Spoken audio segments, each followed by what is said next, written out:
Hey, everybody. Board members, operators, welcome to our deep dive into protecting your organization. I like that.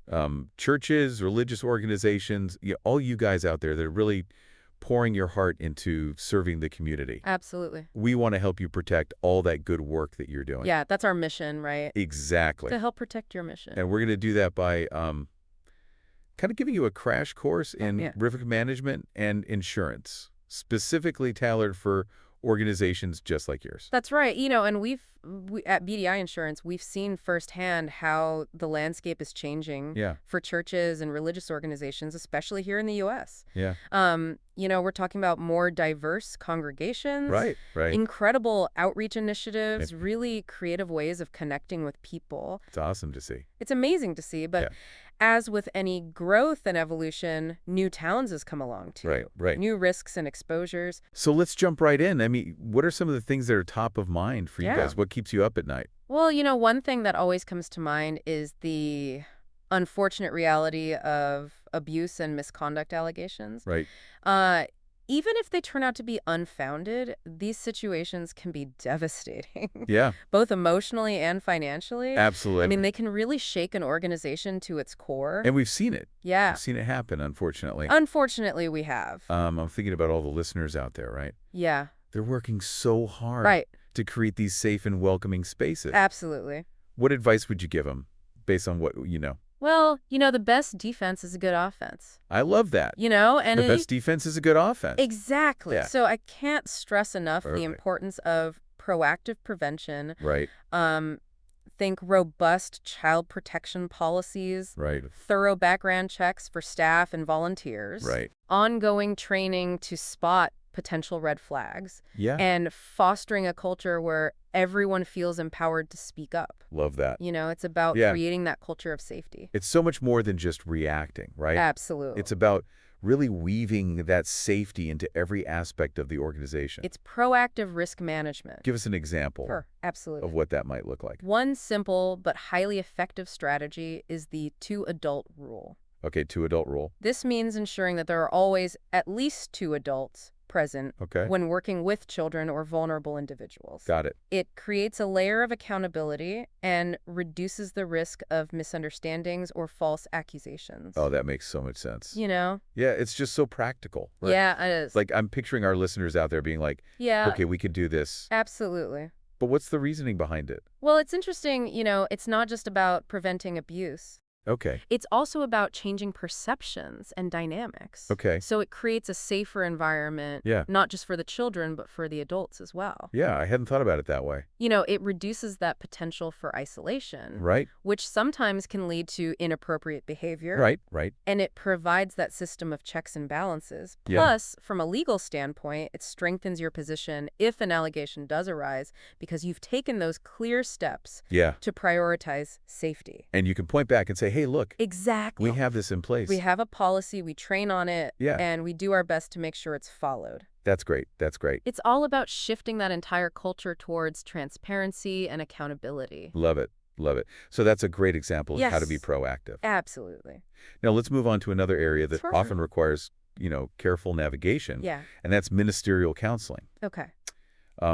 So important. Yes, absolutely vital. Providing that spiritual guidance, support to people in need. Yeah. But I imagine it also comes with some unique challenges. It does. And potential risks, right? It does. So tell me more about that. So you hit the nail on the head. Ministerial counseling walks a fine line. Okay. On one hand, you have that sacred trust between a counselor and the person seeking guidance. Right. Confidentiality is paramount. Right. But there are also times when knowing your limits and recognizing the need for professional intervention is crucial. Okay, so how do you advise our listeners? I mean, how do they navigate this tricky terrain? Well, let's say someone comes to a minister for guidance about marital problems. Okay, yeah, fairly common. Which is fairly common, right? Okay. But what if, during that conversation, they reveal a history of severe trauma or even mention thoughts of self-harm? Right. That's a clear indication that this situation requires professional intervention beyond the scope of spiritual counseling.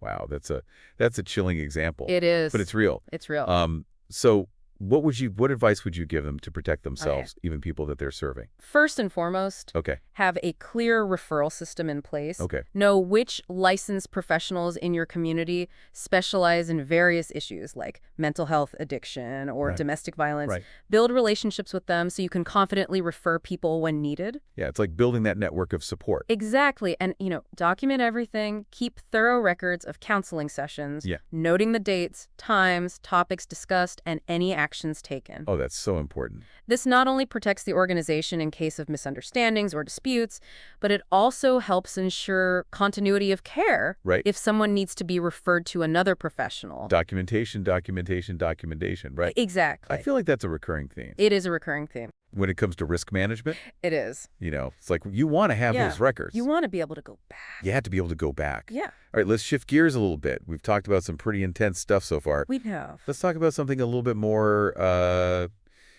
don't know, maybe down to earth. Okay. And that's premises liability. Okay, so we're talking about the physical space. Yeah, the building itself. The building, the grounds, Yeah. everything. Making sure the steps aren't slippery. Yeah, making sure the steps aren't slippery. Yeah. The playground equipment is safe, Yeah, exactly. But it's more than that, right? It's more than that. Tell me. It's about anticipating those potential hazards. Okay. And taking steps to prevent accidents or injuries on your property. Give us an example. Paint us a picture. Okay, so imagine this. It's a busy Sunday morning. Okay, I'm there. And a parishioner trips on a loose carpet in the sanctuary, breaks their wrist. Happens all the time, right? It happens. You wouldn't think it would be a big deal, but... Well, it could easily lead to a lawsuit. Right. Especially if it turns out the carpet had been reported as a hazard before. Right. But not addressed. Right. That lack of... Oh, that's a good point. Addressing that. That follow-through. Exactly. So what can people do? What are some proactive measures? So regular inspections are key. Okay. Create a checklist for your maintenance team. Yeah. To systematically inspect the entire property. Got it. Inside and out on a regular basis. Inside and out. Yeah, look for things like uneven walkways, faulty lighting, loose handrails, or anything that could pose a tripping hazard. Got it. And just as importantly, make sure there's a clear system for reporting and addressing any potential dangers. I like that. Yeah, because that's often what we see missing. That's what we see. Is that follow-through, right? Exactly. They see something. They may make a note. But they don't know what to do with it. They don't know what to do or who to tell or... Right. Yeah, exactly. What about security? Security is a great point, Yeah. Churches and religious organizations, unfortunately, are often seen as soft targets. Yeah. So it's really important to have adequate security measures in place to deter crime and protect your congregation. So we're talking about things like security cameras, alarm systems. Alarm systems, and even trained security personnel for larger gatherings. Makes sense. And it's all about, again, kind of creating that culture. Yes, it's all about the culture. Of safety. Right. Where people are aware. Yes. You know what to look for. Absolutely. Okay, I like that. Good. Let's talk about all right. Vehicles. Okay, vehicles. Another area where yes. Things can get a little dicey. Oh, absolutely. Because every church uses vehicles, right? Yeah, for transporting youth groups. Yeah. Delivering meals to the elderly, running errands for the food pantry. All those things, right? All sorts of things. So what do people need to think about in terms of vehicle safety? Well, first and foremost, accidents happen. Right. And if a volunteer is driving on behalf of your organization, you could be held liable. Right. So you want to make sure you have adequate insurance coverage for all vehicles owned or operated by the organization. Okay, and what does that include? What kind of coverage are we talking about? So we're talking about liability coverage, collision coverage, and comprehensive coverage. Okay, that makes sense. What if someone's using their own car? That's a great question, and that's where non-owned auto coverage comes in. Non-owned auto, okay. That protects your organization if an accident happens while someone's driving their own car. Okay. But doing so for church business... I see, so it's still considered like, It's an extension. Part of the organization's work. Exactly. Okay. And that's often overlooked, right? It is overlooked, often. Yeah, people don't even think about it. They don't, no. So make sure you have that coverage. Have that conversation with your insurance broker or your agent. Yeah, absolutely. Make sure it's part of your policy. This has been really helpful so far. Good, I'm glad. But, let's talk about the elephant in the room. Oh. Employment practices. Right, employment practices. Because this is a minefield, right? It can be, yes. Especially for religious organizations. It's a very specialized area. Yeah, I mean, there are just so many legal complexities. There are. Potential pitfalls. Yes. where do we even begin? Well, let's start by addressing the elephant in the room. The ministerial exception. The ministerial exception. Okay. So that's a legal doctrine that gives religious organizations some leeway in making employment decisions based on religious beliefs. Okay. It's designed to protect their First Amendment rights. So does that mean churches can discriminate freely when it comes to? Well, not quite. Okay. It's important to remember that it doesn't give religious organizations a free pass to discriminate based on protected characteristics, right, like race, color, national origins, right, sex, age, or disability. Those are still off limits. Okay, so it's a balancing act. It is. They have the right to uphold their beliefs. Absolutely. But they also have to comply with the law. Yes, absolutely. So what's your advice to our listeners? I mean, how do they navigate this tricky situation? The key here is consistency. Okay. Have clear written policies and procedures for hiring, firing, right, and all other employment decisions. Right. And most importantly, apply those policies consistently across the board. I see. So regardless of an employee's religious beliefs or any other protected characteristics. It's all about fairness. It's about fairness. Transparency. And making sure everyone's treated equally. Yes. Under the law. Absolutely. Okay. And again, documentation is important here. Documentation is crucial. Yeah. Having those written policies in place. Absolutely. Can really help protect them down the road. It can, definitely. This is great. I mean, we've covered so much. We have. We've talked about abuse, misconduct, ministerial counseling, premises liability, vehicles, employment practices. That's a lot.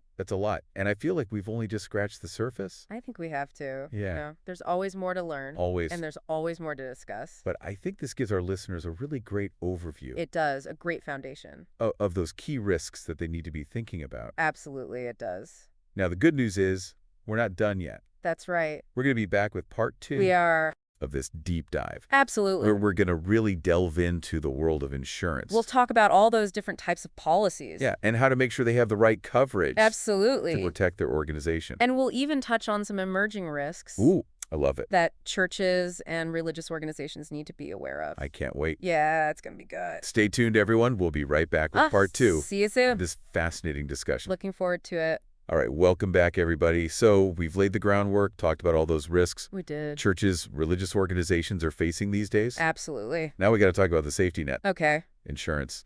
This is where the rubber meets the road. This is where it gets real. Because, you can do all the preventative stuff, but at the end of the day, sometimes things just happen. Things happen. And you got to be prepared. You got to be prepared. That's right. So let's talk insurance. Okay, let's do it. Where do we even begin? I mean, it can feel like a maze out there, right? It can be very overwhelming. It's a lot of jargon. There's a lot of different policies. So break it down for us, nice and easy. Okay, so let's start with the cornerstone of any good insurance plan. Okay. General liability insurance. General liability? Yes. Okay, what's that? So think of it as your basic protection okay. against those everyday accidents and mishaps that can happen on your property. Okay. So, someone trips on a bug, sprains an ankle. Okay. General liability, a leak causes water damage to a visitor's belongings. Got it. General liability. So it's really about protecting the organization from, That's right. those unexpected things. The unknown. That could lead to lawsuits. Exactly. Okay, what about the building itself? Okay, so for the building itself. Right, you've got this, Yeah, you've poured so much beautiful sanctuary. love and care into this, so you want to make sure you have it insured. And that's where property insurance comes in. Property insurance, okay, Yeah. So that covers That covers the building, the furniture, any equipment you might have. Right. It's really protecting those big investments that keep your ministry running. Right. Okay, now we were talking about vehicles earlier. We were. Every church seems to have a fleet of vehicles these days. You do, yeah. From vans to cars to... It's amazing, yeah. Right? Yeah. What about those? So you're thinking about commercial auto insurance. Commercial auto? Yes. Okay, so that's kind of like your general liability, but for the road. Right. Think of it like that. Okay, so if you have an accident... If there's damage to your vehicle, if someone's injured... Got it. Okay. Now, what if someone is using their personal car? Oh, that's a good question. Right, for church business. Yes, and that's a very common scenario. Right, like picking up donations. Driving kids to an event. Yeah, all that kind of stuff. Yeah, and that's where non-owned auto coverage comes in. Non-owned auto, okay. Yes. So that protects the organization even though... Even though it's not their vehicle. It's not their vehicle. Correct. Okay, that's good to know. It's an important one to remember. It is. A lot of people don't even think about that one. So we've got general liability, we've got property, we've got commercial auto, non-owned. Yep. Is there anything else that churches and religious organizations should be thinking about? Yes, there's one more I want to touch on that's particularly relevant for churches. Okay. Directors and officers liability insurance. Directors and officers, all right. What's that all about? So that's there to protect your board members and key leaders from personal liability. Okay, so like the people making the big decisions. Exactly. They're the ones steering the ship, you know? Right, right. And, they make big decisions all the time, and sometimes those decisions can lead to lawsuits, even if they were made with the best of intentions. Yeah, yeah. So D&O insurance provides financial protection in those situations. Makes sense. Makes sense. We were talking about the whole abuse and misconduct issue earlier. We were. Is there a specific type of insurance that covers those situations? Yes, there is, and it's a very important one to have. It's called abuse and molestation coverage. Okay, abuse and molestation. Yes. So that's specifically for? Specifically designed to protect organizations from the fallout of those types of claims. Okay, so if an allegation arises. That's right. This is the coverage that would kick in. Exactly. What does it actually cover? I mean, what are we talking about here? So it covers a wide range of expenses, including legal defense costs, settlements, judgments. Okay. And even counseling services for victims. Right. It's really comprehensive. It is. It's designed to be. And that's got to be in place before anything happens, right? Yes, that's the key. You can't just wait. You can't wait until there's an allegation and then try to get coverage. It doesn't work that way. So be proactive. Be proactive, yes. Okay, so this is all great information. Good. Super helpful. I'm glad. But, I got to ask the practical question. Okay, what's that? Insurance can be expensive. It can be. Right, especially for churches. It can be. Religious organizations, they're often working with pretty tight budget. Very true, yeah. So how can they afford all this coverage? That's a great question. And, the truth is, not having adequate insurance can be far more expensive in the long run. Right. Think about the potential cost of a major lawsuit, a settlement, or even bankruptcy. Yeah, that's a good point. So insurance is an investment, but there are ways to make it more manageable. Okay, so give us some tips. All right, so one great option is bundling. Bundling. Yes. Okay. So many insurance companies offer discounts if you purchase multiple types of coverage from them. Right. I've heard of that. So that can save you some money. Makes sense. What else? Another option is to consider raising your deductibles. Okay, so that means... That means you'll pay more out of pocket if you have a claim. Right. But it'll lower your premiums. Okay, so it's kind of like It's a trade-off. a trade-off, yeah. But just make sure you have enough in reserves to cover those deductibles if something happens. Right, you got to be prepared. You got to be prepared. Yeah, okay, so is there anything else that churches should be thinking about when it comes to insurance? Well, don't be afraid to ask for help. There are experts out there, right, like us at BDI Insurance. Right, shameless plug. There you go. But it's true. I mean... It's true. We specialize in working with churches and religious organizations. Right. We can help you assess your needs, find the right coverage at the right price. Yeah, that's important. And make sure you're fully protected. Because it's not just about buying any old policy. No, it's not. Right, it's about finding the one that really fits. It's tailored to your specific needs. That's right. Okay, so that's great. I mean, we've talked about all the different types of insurance we have that churches need to be thinking about. Absolutely. But there's this whole other world out there that I think we got to touch on. Okay, what's that? Cybersecurity. Ah, cybersecurity. Because it's not just about the physical world anymore, right? No, it's not. It's not just big businesses that are targets anymore. Right. Churches and religious organizations hold a lot of sensitive data. They do. Member information, financial records, donor databases. Right. That information is valuable to cyber criminals. Right, so we're talking about data breaches, ransomware attacks. Data breaches, ransomware attacks. All that scary stuff. Yes, it can really cripple an organization, not just financially, but also reputationally. Oh, absolutely. Imagine the fallout if your donor's credit card information is stolen. Yeah. Or your entire membership list is leaked online. Yeah, that's a nightmare scenario. It is, so you really need to be prepared. So what do we do? I mean, where do we even begin with cybersecurity? It feels so overwhelming. Well, first and foremost, educate your staff and volunteers.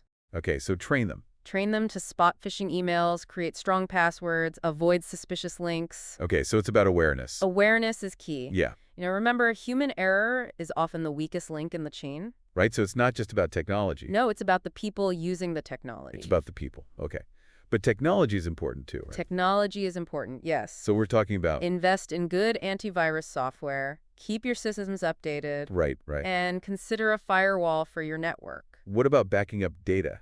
Oh, data backups are essential. Right, because what if you get hit with a ransomware attack? Exactly. And they hold your data hostage? You want to be able to restore your data quickly. Right. So make sure you're backing up to a secure off-site location. Okay, so it's like having that spare key. Exactly. Right, just in case. Just in case. Okay, so we've talked about all this preventative stuff. We have. But what happens if despite our best efforts, Okay. something does go wrong. Well, that's where insurance comes back in. Insurance, our old friend. That's right. So is there a specific type of insurance for cyber attacks? There is. It's called cyber liability insurance. Cyber liability? Yes. Okay. And it's becoming increasingly important for organizations of all sizes. So that covers things like? It can cover the costs of responding to a data breach, legal fees, notifying affected individuals, okay, and even public relations efforts to repair your reputation. Right, because that's a big part of it these days, right? It is. Reputation is everything. Yeah, so you got to protect that too. Absolutely. Yeah, this has been a lot of information. It has been a lot. I feel like my brain is full. I know. It's a lot to take in. But it's good stuff. It's important stuff. It is. It is. I think the key takeaway here is don't go it alone. Right. There are experts out there who can help you assess your risks, find the right coverage, and develop a comprehensive plan to protect your organization. And that's really what it's all about, right? That's what it's all about. It's about peace of mind. Peace of mind. So you can focus on what matters most. Your mission. Your mission. Exactly. All right, so that wraps up part 2 of our deep dive. It does. But we're going to be back with part 3. We are. Where we're going to kind of bring it all together. We'll tie it all up. Give you some key takeaways. Some actionable steps. Action steps that you can implement right away. Absolutely. So don't go anywhere. We'll be right back. Looking forward to it. All right, welcome back, everyone, for the final part of our deep dive. We've covered a lot of ground, learned about all kinds of risks. We have. From those slippery steps to cyber attacks and everything in between. Seriously. But I feel like there's this one piece missing. Okay. That kind of ties everything together. All right. I like where you're going with this. And that's having a risk management plan, right? Yes. A risk management plan. Is that like a big, scary document? No, not at all. Okay. It doesn't have to be. Right. Think of it as like a roadmap. Okay. To guide your organization towards a safer and more secure future. I like that, a roadmap. Yeah. So how do we create this roadmap? Well, the first step is to identify your organization's unique risks. Okay, so figure out, what are we actually doing? Exactly. What could potentially go wrong? What are your activities? Mm-hmm. What populations do you serve? Right. What are your assets? Okay. And your vulnerabilities? So once you have that picture, then what?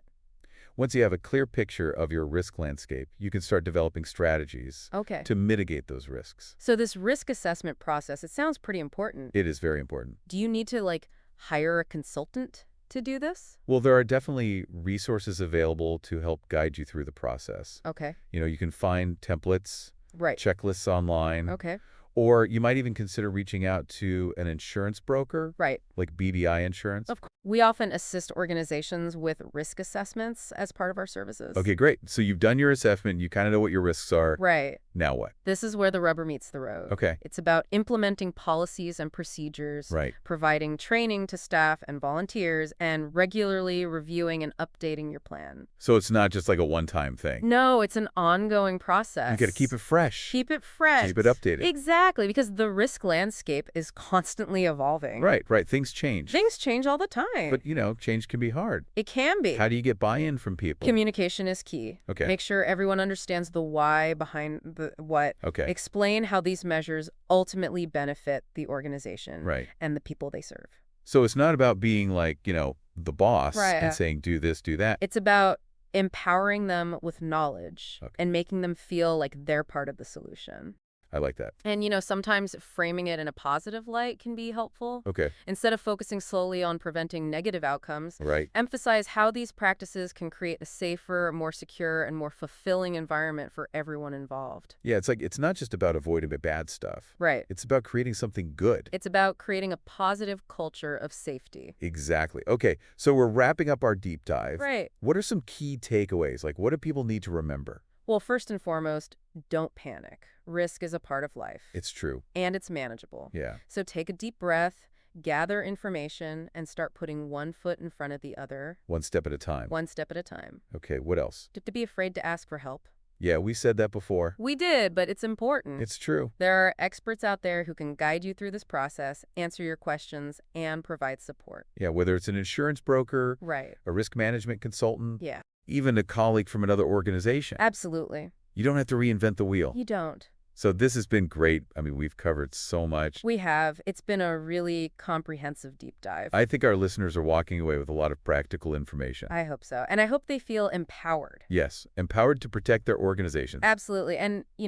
remember, At BDI Insurance, we're always here to help. Shameless plug, but we'll allow it. Gotta get it in. So thank you, everyone, for joining us on this journey. Yes, thank you. And to all those board members and operators out there, keep up the amazing work that you're doing. You are making a difference in the world. You are the backbone of our communities. And we're here to support you every step of the way. All right, that's it for this deep dive. Until next time, stay safe, stay informed, and keep shining your light. We'll see you next time. 10/20/25.